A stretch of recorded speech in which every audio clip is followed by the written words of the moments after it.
Bismillahirrahmanirrahim. Assalamualaikum warahmatullahi wabarakatuh. Waalaikumsalam warahmatullahi wabarakatuh. Alhamdulillahirrahmanirrahim. Allahumma sholli ala sayyidina Muhammadin wa ala alihi wa barik wasallim. Alhamdulillah, terima kasih kepada Pak Anton, kepada teman-teman yang sudah hadir, pendukungnya Fitriyah. Mudah-mudahan nanti ujian skripsi Fitriyah ini bisa berjalan dengan baik, lancar, dan membawa manfaat. Amin. Amin ya rabbal alamin. Nantinya Fitriyah diberikan waktu maksimal ya 15 menit. Nanti lebih banyak pada bab 1, 3, langsung 4 ya. Bab 2 boleh cuman dikit banget. Gitu ya Fitria ya. Oke, kemudian nanti dilanjutkan oleh tanya jawab oleh penguji. Ya. Marilah kita buka dengan bacaan basmalah. Bismillahirrahmanirrahim. Bismillahirrahmanirrahim. Assalamualaikum warahmatullahi wabarakatuh. Waalaikumsalam warahmatullahi wabarakatuh.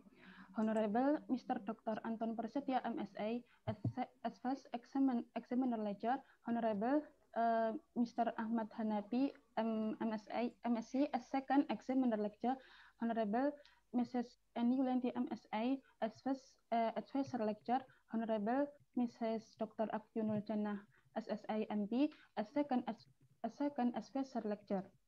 Today I will explain my research, my scripts with the title is The Effect of Adding Moringa Powder to Moringa Chocolates that is dried with dry in the sun on test, protein content, and density.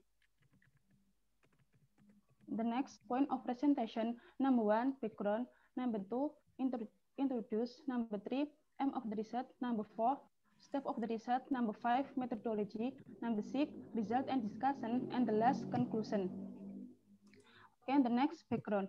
Indonesia is well known for its nutritional problem, especially in children who are susceptible to disease. One of these nutritional problems is the lack of protein intake. Plants that have the potential to increase their nutritional content on moringa leaf. Moringa leaf contain high nutrients, especially protein. Moringa leaf are made of powder, which is dried in the sun. Selection of powder because it is more durable when stored and more practical. One way to improve the quality of chocolates is by using tempering. The quantitative protein test by using the Jadal methods, determination of free fatty acids by using the acid-based titration methods, and determination of peroxide number by using the iodometric titration method. The next, introduce. This is the nutritional content of moringa powder every 100 grams. There are protein, fats, calcium, water content, and carbohydrates. The next, tempering stages and advantages. Tempering stages is heating, cooling, and stirring. And tempering advantage is more shiny, improve quality, and stabilize chocolates, and resistant to blooming.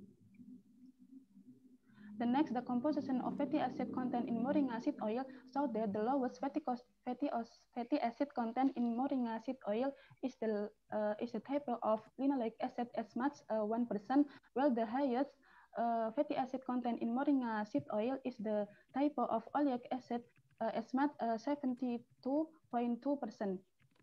The next, reference, there are sources according to SNI, etc., who have opinion there about respective research.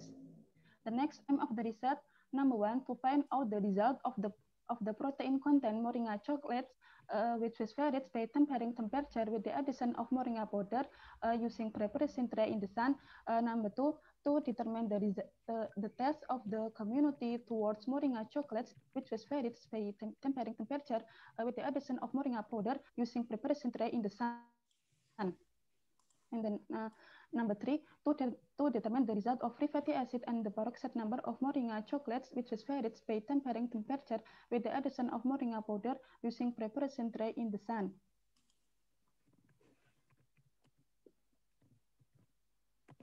The next step of the research, number 1, making of moringa powder. Number 2, making chocolate with the addition of moringa powder. Number 3, determination of moisture content in the moringa powder. Number 4, protein extract from moringa chocolate. Number 5, Number 5, determination of protein contents by using the Jadal methods. Number 6, determination of peroxide number by using the iodometric titration methods. Number 7, determination of free fatty acid by using the acid-base titration methods. The last, organoleptic test by Penrose. The next methodology, number 1, time and place of research. Number 2, tool. Number 3, ingredient. The next result and discussion, number 1, water contents. Water content in 1 gram of moringa powder is 8%, while the result of the moisture content of fresh moringa leaves is 64.93%.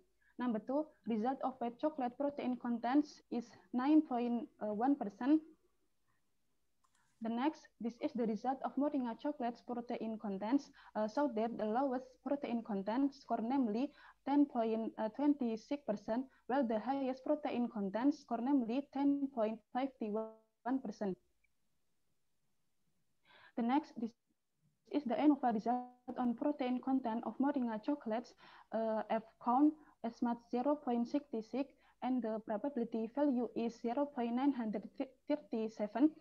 This shows that there is no significant difference between variation in tempering temperature. This is the result of free fatty acid contents. So that the lowest free fatty acid content score namely 0.53%, while the highest free fatty acid contents score namely 3.57%. The next, this is the ANOVA result of FFA contents, F count as much 723.231, and the probability value is 0.000. This shows that there is significant difference between variation in tempering temperature. The next, this is the result of the peroxide number content each 1 gram. So that the lowest peroxide number contents on variation 0 day to chocolate without moringa with a tempering temperature of 33 degrees Celsius until 36 degrees Celsius as much 0.17 milliequivalent. While the highest peroxide number contents on variation 60 day to moringa chocolate with a tempering temperature of 33 degrees Celsius until 36 degrees Celsius as much 0.49 milliequivalent. This is the organoleptic test by Penrose. This is a ANOVA SPSS result on moringa chocolate test and aroma. The probability value is 0.000. This shows that there is significant difference between variation in tempering temperature. This is a ANOVA SPSS result on moringa chocolate texture and color. The probability value is 0.000. This shows that there is significant difference between variation in tempering temperature. This is the argument of Al-Quran in Surah Isra verse 26 until 27. أعوذ بالله من الشيطان الرجيم بسم الله الرحمن الرحيم وآت ذا القربى حقه والمسكين وابن السبيل ولا تبذر تبذيرا إن المبذرين كانوا أخوان الشياطين وكان الشيطان لربه كفورا. The meaning, and give to families who are close to their rags to the poor and those who are on the way, and do not waste your wealth lavishly. In fact, those extravagant was or brother of a Zion, and Zion is very disbelieving to his Lord. Explanation or integration: moringa chocolate, if left too long, will cause rancidity, so that it's not worth it for consumption. It makes it easy for people to throw away food, even though in the verse of the Al-Quran it is clear to not live extravagantly. The next, the last conclusion. Number 1, the moisture content in moringa powder is 8%. A fresh moringa leaf is 64.93%, so that meets predetermined water content. Number 2, tempering and tempering temperature variation do not significantly affect the protein content, but fulfill nutritional adequacy. Number 3, tempering and tempering temperature variation have a significant effect of free fatty acid content and still meet NI standards. The peroxide number with variation in chocolate melting temperature and storage time in Moringa chocolate still meets the maximum limit according to SNA so that it is still fit for consumption. And the last, all finalists like to color, texture, aroma and taste and the temperature variation of 33 degrees Celsius until 36 degrees Celsius and between treatment variation there were significant difference. Thank you for your attention. Assalamualaikum warahmatullahi wabarakatuh. Waalaikumsalam warahmatullahi wabarakatuh. Alhamdulillah. Kalau offline kita berikan aplaus ya. Alhamdulillah Bu Ayun juga sudah hadir. Teman-teman, ada dari teman-teman yang bertanya terlebih dahulu, silakan. Fitri mungkin bisa tunjukkan di naskah, slide share-nya stop dulu, kemudian ganti slide share yang naskah. Bisa yang slide share yang naskah, yang kesimpulan. Silakan teman-teman. Ada Diani, Ainun. Ya, silakan.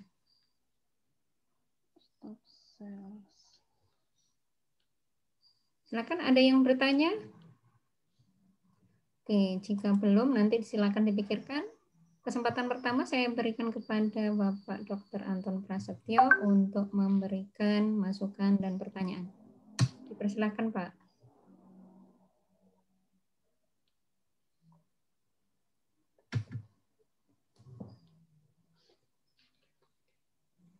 Pak Anton masih unmute. Masih mute. Oke, suara saya kedengaran Bu Eni? Nah, sangat jelas. Oke, coba tunjukkan ke saya tujuan dari penelitianmu itu apa? Tujuan ini, Pak.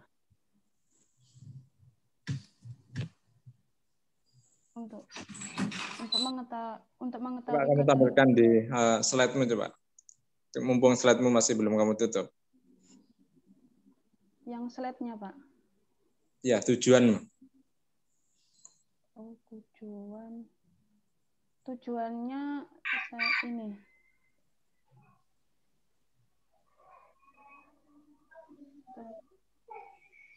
Oke, coba tujuannya apa itu dalam penelitianmu? Untuk menemukan kadar protein pada coklat kelor yang sudah ditambahkan tepung kelor dengan berproduksi kering jemur, dan untuk mengetahui rasa atau organoleptik pada masyarakat, dan selain itu untuk mengetahui kadar asam lemak bebas dan bilangan peroksida pada coklat kelor. Ini Pak anunya di naskahnya. Oke, jadi mungkin nanti coba kamu harus agak sesuaikan. Jadi urut-urutan pembahasan maupun di kesimpulan itu sesuai dengan urutan yang ada di mana di tujuan penelitian. Ya, tolong disesuaikan. Yang menyesuaikan paling gampang ya kamu diurutkan lagi itu tujuan dari penelitianmu itu dengan langkah-langkah yang di belakangnya. Nanti kalau kamu menyesuaikan urutan di tujuan itu nanti ya merubahnya akan sangat banyak gitu. Cuma di sini coba kamu terangkan ke saya kira-kira pengaruh dari kamu kan buat semacam bahan tambahan ya, dan tambahan dalam coklat itu dengan kamu tambahkan dengan kelor. Coba kira-kira dengan ditambahkan dengan kelor itu apa saja yang berubah, ya, apa saja yang berubah. Terus kira-kira berubahnya itu bagaimana? Terus yang berikutnya nyambungnya, kira-kira nanti akibatnya apa? Ngerti ya, urut-urutan dari pertanyaan saya ya. Iya. Jadi pengaruh dari tadi kelor ya. Iya. Ngerti ya, urut-urutan dari dari kelor tadi. Jadi perubahan-perubahan apa yang disebabkan oleh kelor, tatkala kelor itu menjadi bahan tambahan di coklatmu. Terus kira-kira kenapa atau ya mekanismenya bagaimana sih gitu. Terus yang terakhir itu akibatnya itu bagaimana. Ya, terutama nanti terkait dengan kualitas dari coklat yang dihasilkan. Oke, coba terangkan ke saya. Jadi dengan penambahan daun kelor pada coklat akan menambahkan tingkat protein, di mana dengan penambahan protein tersebut bisa menaikkan angka kecukupan gizi. Selain itu, Bentar, kalau kamu menggunakan kalimat menaikkan angka protein, berarti itu kan harus ada angka yang sebelum dengan yang sesudah, sehingga ketahuan naiknya. Misalkan sebelum saya tambahkan dengan kelor, kadar protein. Saya kira kan coklat kan juga ada kadar proteinnya kan? Kadar protein coklatnya berapa? Nah, itu kamu harus menjawab model begitu. Jadi kalau tatkala misalkan kelor menaikkan atau memperbaiki sifat, ya sebelumnya itu apa kan gitu. Harus ada pembandingnya sehingga kita semua tahu oh ternyata memang lebih baik gitu. Coba diulangi lagi jawabannya.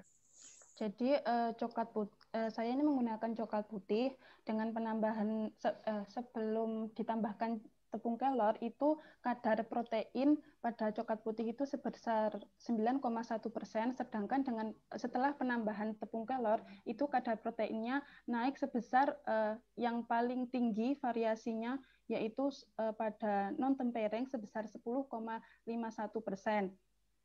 Selain itu dengan ulangi. Kamu kayaknya pulsa apa? Jaringanmu. Ulangi lagi, saya nggak dengar. Jadi yang saya gunakan adalah coklat putih. Coklat putih jumlah kadar proteinnya sebelum ditambahkan dengan tepung kelor yaitu sebesar 9,1%, sedangkan setelah ditambahkan tepung kelor itu naik angkanya menjadi 10,51 dengan variasi non tempering, itu yang paling tinggi. Setelah itu pada coklat yang sudah ditambahkan tepung kelor itu dibuat perlakuan yang berbeda-beda, di mana dalam hal ini daun kelor itu sendiri mengandung asam lemak sebesar 2,3 gram. Dengan asam lemak, jenis asam lemak yang terdapat daun kelor yang paling dominan itu adalah jenis asam lemak tidak jenuh. Jenis asam lemak tidak jenuh itu seperti asam oleat. Asam oleat itu sendiri yaitu jenis asam lemak yang paling dominan pada tepung kelor sendiri. Sedangkan jenis asam lemak tidak jenuh itu sendiri lebih mudah mengalami suatu oksidasi dibandingkan dengan jenis asam lemak jenuh. Karena dia memiliki ikatan rangkap yang mudah bereaksi dengan senyawa lain dan ikatan rangkap itu sendiri lebih reaktif, sehingga dengan terjadinya suatu oksidasi oleh oksigen udara, dia akan mengalami suatu kenaikan bilangan peroksida dan kadar asam lemak bebas. Sehingga dengan suatu reaksi seperti itu akan mengakibatkan suatu bau tengik atau bau langu. Selain itu, pada daun kelor itu sendiri mengandung enzim protease, di mana enzim protease itu bisa menghidrolisis lemak menjadi senyawa yang menjadi penyebab daun kelor itu berbau langu. Jadi seperti itu. Dari segi organoleptik juga dengan penambahan tepung kelor antara sebelum dan penambahan tepung kelor, para panelis lebih suka dengan penambahan tepung kelor dari segi rasa, aroma, tekstur, tekstur, aroma, rasa. Itu Pak, selain. Ya, coba mungkin komentar agak sedikit. Saya kalau uji organoleptik itu saya juga ya terus terang kalau saya sih nggak terlampau percaya ya, karena kan itu kan kayak uji responden dan itu kan bisa kamu arahkan respondennya kan teman-temanmu kan ya bisa jadi kan sungkan itu kan gitu ya, sehingga ya saya nggak tahu itu apakah benar temanmu itu suka atau tidak kan, bagi saya kan begitu ya. Cuma terus terang kalau klaim yang berlebihan saya kurang cocok ya. Klaim berlebihan artinya tadi rasanya lebih enak, mengurangi bau dan yang lainnya, itu kan bagi saya kan klaim berlebihan, dan itu ya mungkin harus hati-hati dalam sebuah penelitian, karena nanti ya khawatirnya karena klaim berlebihan itu nanti temanmu mengambil ide dari penelitianmu, membuat itu ternyata rasanya nggak karu-karuan kan gitu. Nah, Coba kamu menurut saya masih kurang tajam sih tadi kamu menjawab dari pertanyaan saya kan gitu. Coba itu kalau kira-kira kadar proteinnya itu ya kalau bagi saya sih dari 9 dari angka 9 ya ke angka 10 ya, itu ya nggak terlalu naik sih itu. Dari angka 9 ke angka 10 ya. Belum lagi ada faktor kesalahan pengukuran bisa jadi kan sehingga ya tidak terlalu naik signifikan kalau bagi saya kan gitu ya kalau bagi saya ya yang terkait dengan kadar protein itu. Coba kira-kira kamu punya saran atau punya ide terkait kadar protein ini ya, kira-kira kadar proteinnya ini kira-kira apakah nantinya itu bisa dinaikkan, kalaupun bisa dinaikkan itu bagaimana caranya, nah ataupun ya, kamu punya alasan kira-kira kenapa kok kadar proteinnya tidak terlalu naik, terlalu tinggi. Coba bisa diterangkan nggak? Iya, Pak. Karena dari variasinya ini sendiri, variasinya ini tidak terlalu berbeda juga atau hampir sama, sehingga dari ketiga variasi ini juga hampir sama. Selain itu, tepungnya itu hanya ditambahkan sekitar 1 gram, Pak, pada coklat tersebut. Sekitar 1 gram, jadi kemungkinan naiknya juga hanya sebesar segitu. Dan selain itu, ini terjadi penurunan karena pada variasi ini ada variasi yaitu di mana terjadi pemanasan dengan suhu yang tinggi yang mengakibatkan dia mengalami suatu denaturasi atau terjadi penurunan kadar protein. Atau mungkin kalau misalnya nanti ditambahkan tepung kelor berapa gram itu pasti insya Allah bisa naik drastis. Ini hanya sekitar 1 gram penambahan tepung kelornya sepertinya. Begitu. Jadi ya, itu boleh alasanmu begitu memang logis. Cuma kamu harus agak tambahkan dengan datamu. Kira-kira kadar protein dari kelor itu berapa? Kadar protein pada kelor itu sendiri kalau 100 gram dalam 100 gram itu sekitar 28, berapa gitu, Pak. 28, berapa persen gitu. Setiap 100 gram tepung kelor. Kalau setiap 1 gram masih belum ada yang meneliti. Jadi yang sudah diteliti itu adalah tepung kelor sebanyak 100 gram, yaitu proteinnya tepung kelor saja itu sebesar 28, berapa persen gitu, Pak. Sedangkan ini hanya 1 gram, saya menambahkannya.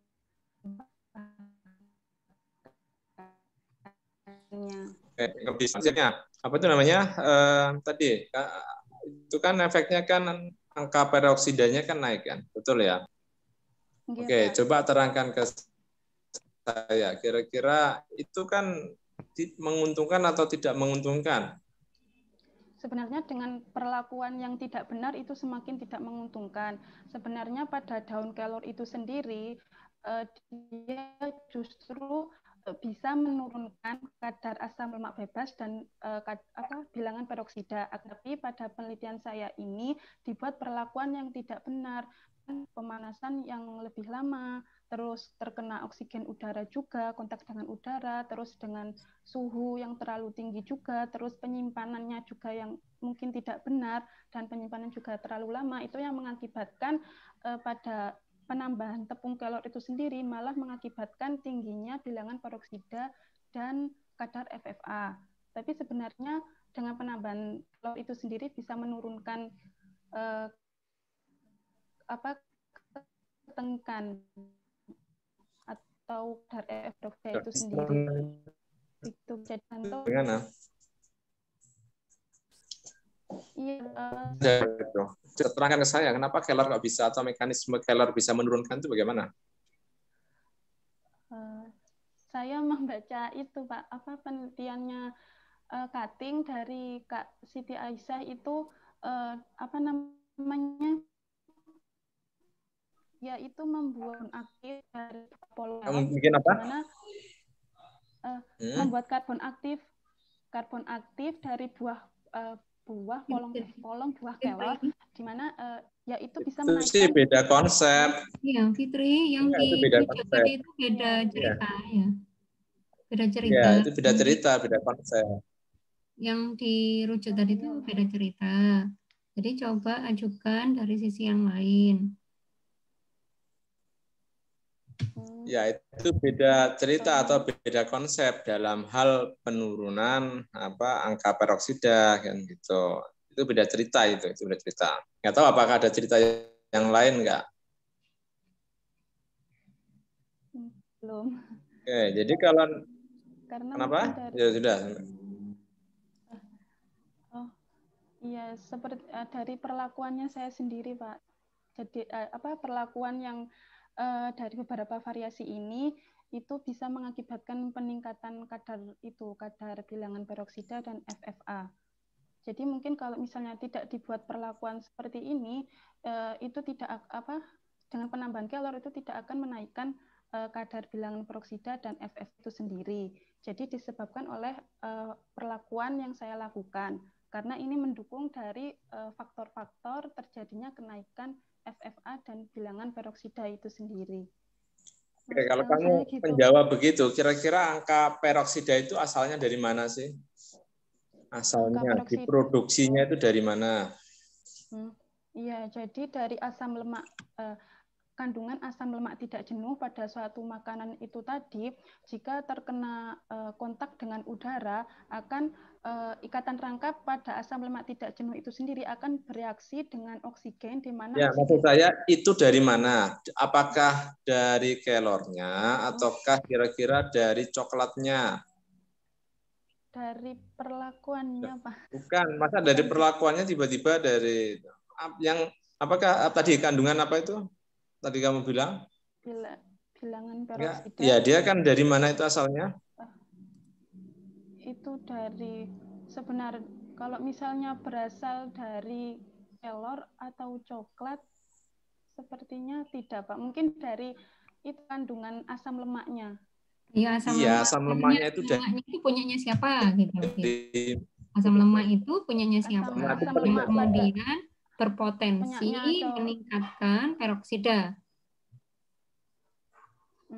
Asam lemak itu terkandung pada kelor, juga pada coklat juga. Semuanya ada kandungan asam lemak. Coba tunjukkan ke saya, tunjukkan asam lemaknya itu. Ya masing-masing itu.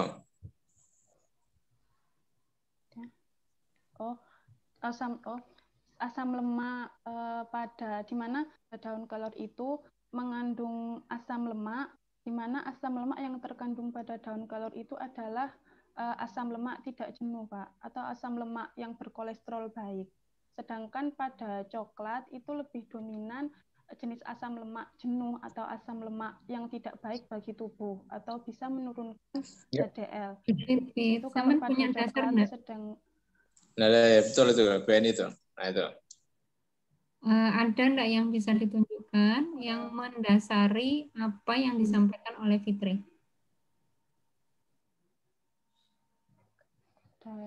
Fitri menyampaikan seperti itu, rujukannya apa? Jadi kalau menurut jurnal atau apa, Bu? Atau punya enggak rujukannya? Jadi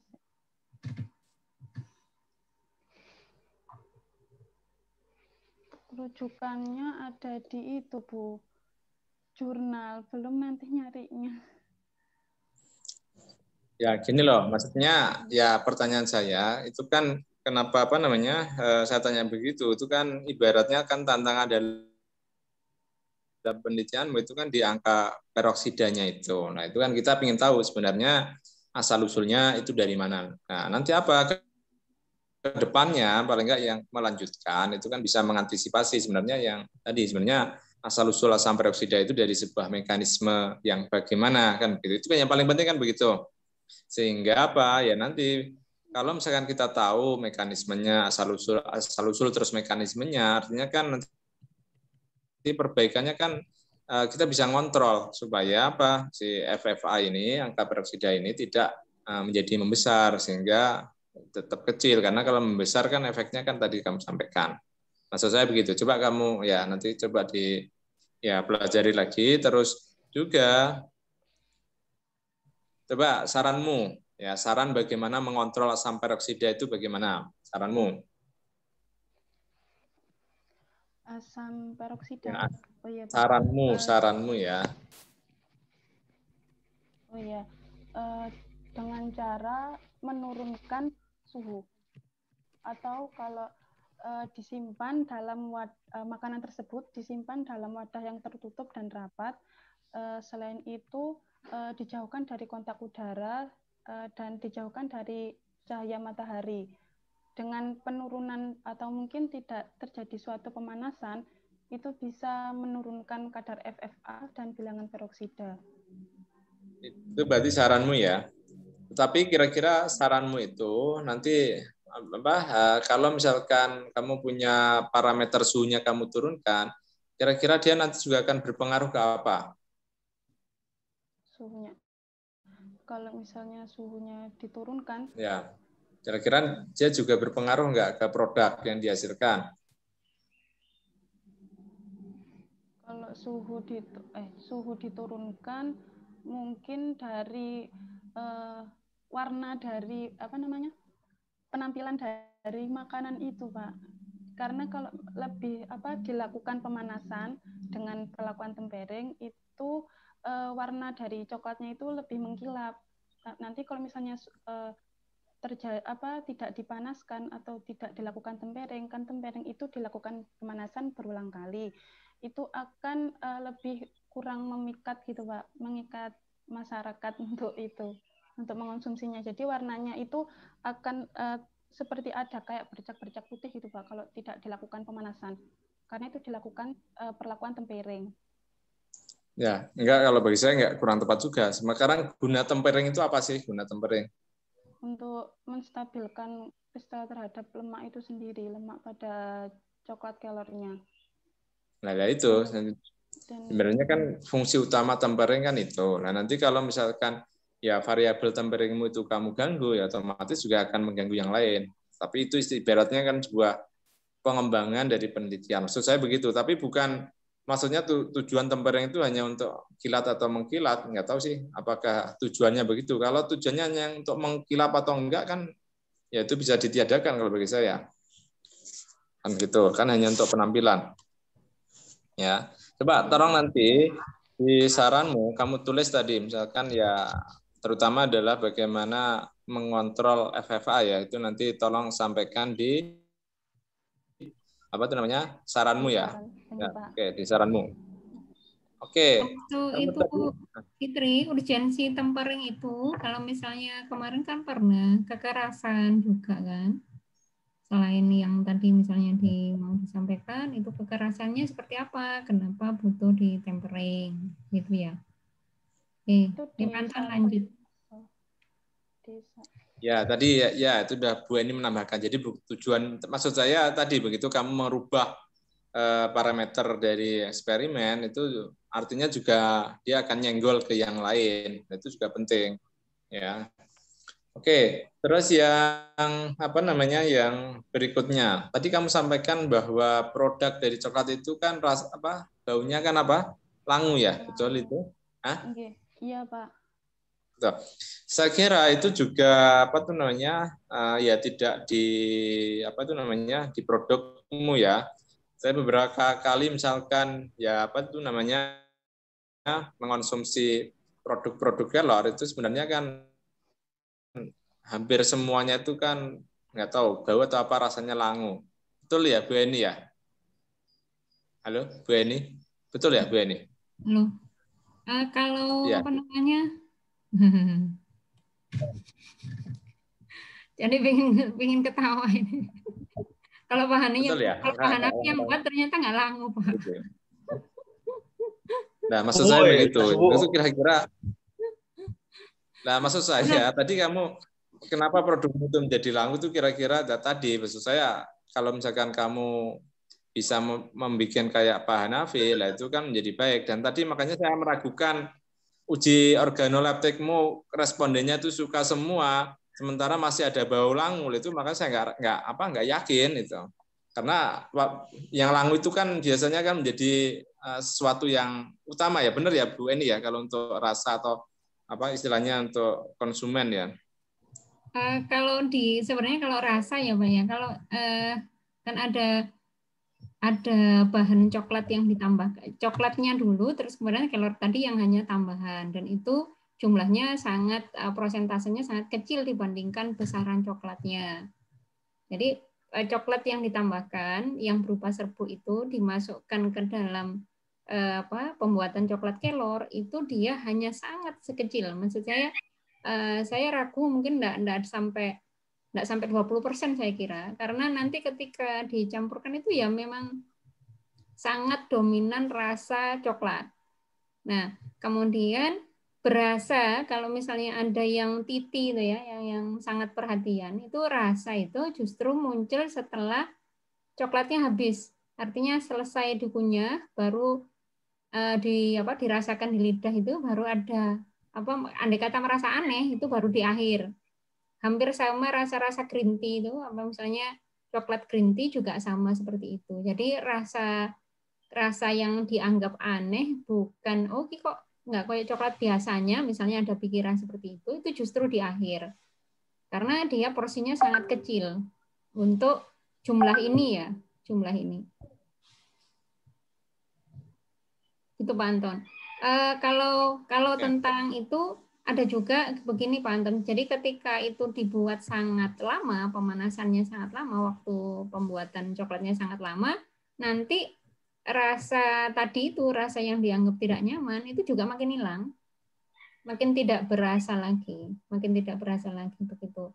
Tetapi kan ini karena dikejar untuk tidak terlalu rusak antioksidannya, sehingga tidak berlama-lama memang pada proses mengaduknya. Tapi sejauh ini kalau misalnya tiap kali penyuluhan itu diterima dengan baik, maksudnya tidak ada yang bilang terus sampai dilepas itu enggak ada. Terus kok gini enggak mau gitu enggak ada. Mesti bilangnya, ternyata enak juga, karena rasa yang dianggap rasa bukan rasa nggak enak ya, tapi rasa yang kok beda seperti biasanya itu baru akhir, biasanya begitu. Karena jumlahnya sedikit. Ya, ini kalau maksud saya begini, untuk istilahnya untuk uji organoleptiknya Fitria ya, itu sebenarnya penting kalau untuk makanan ya, sehingga jangan mengejar itu istilahnya hasil yang baik, justru hasil yang ibaratnya yang jujur, entah itu enak atau tidak, itu kan jauh lebih penting, karena ini kan sebenarnya kan ujung tombak. Misalkan kalau ini nanti untuk dipasarkan, diaplikasikan, diproduksi secara massal, itu kan diuji organoleptiknya itu, sehingga data-data yang data-data yang bagus itu bukan berarti istilahnya tadi coklatnya itu enak semua, itu bukan ya. Jadi datanya bagus itu artinya pemilihan responden yang baik, kejujuran responden, sehingga kita punya gambaran yang baik terhadap produk kita ya. Bukan produk itu bukan baik ya, tapi gambaran yang baik, artinya misalkan ternyata kekurangannya ini tergambarkan dengan baik, sehingga ya nanti itu menjadi bahan perbaikan kan gitu. Cuma kalau hasil respondennya itu sudah sudah suka semua, ya itu juga repot juga, nanti diperbaikinya di sebelah mananya kan Bu Eni juga bingung kan gitu. Nah, sebenarnya faktor-faktor itu menurut saya juga harus diperhatikan. Jadi jangan mengejar tadi misalkan supaya kamu dipuji-puji sama Bu Eni ataupun Pak Hanafi itu kan gitu. Nah, jadi lebih baik kejujuran responden itu menurut saya, bagi saya jauh lebih urgent dibandingkan dengan tadi misalkan respondennya suka semua gitu. Walaupun ternyata respondennya kamu arahkan, kan saya nggak tahu itu. Ya. Oke, saya kira itu aja dari saya Bu Eni. Oke, terima kasih Pak Anton. Ya, terima kasih Pak Anton. Pak Anton, monggo kalau masih ada uji lainnya. Berikutnya dipersilakan Bu Ayun atau Pak Hanafi dulu yang mau memberikan saran maupun pertanyaan. Izin saya dulu, gimana Bu Ayun? Ya, Pak Hanafi dulu. Terima kasih. Nggih. Oke. Monggo Pak Padahal saya telat loh. Nggih, Assalamualaikum warahmatullahi wabarakatuh. Salam warahmatullahi wabarakatuh. Oke, saya sambil Fitra ya, sambil apa namanya lihat naskahmu ini. Ambek Mas. Oh iya, alhamdulillah, tinggal masak saya. Ya Pak. Oke, tadi Pak Anton itu sudah apa namanya menanyakan inti ya.